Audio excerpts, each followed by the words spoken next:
অনেকদিন পর আবার আমি ফিরে আসলাম তোমাদের সাথে। তো এতদিন কেন গ্যাপ ছিল, কারণ আমার কাকার বিয়ে চলছিল, বুঝতেই পারছো অনেকটাই বিজি ছিলাম। কাকার বিয়ের প্রত্যেকটা ভিডিও আস্তে আস্তে আসবে, তোমরা অবশ্যই ওয়েট করবে। তো সেই দিনকার ব্লগটা ছিল সবাই শপিং করতে গেছিলাম।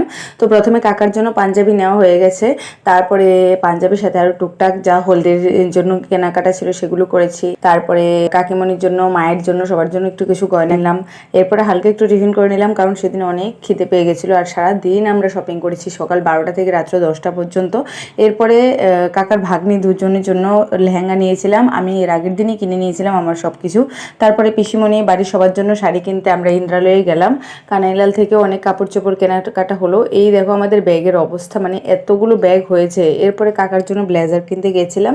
তো ব্লেজার কেনার পর ট্রলি, তারপরে কাকিমণির ব্যাগ, সব কিছু কেনাকাটা করে রাতে 10টা বেজে গেছিলো। তো আর কি করব, বাড়ি তো আর ফিরে রান্না করার সময় নেই। তো হোটেল থেকে আমরা সবাই মিলে খেয়ে বাড়ি চলে গেলাম।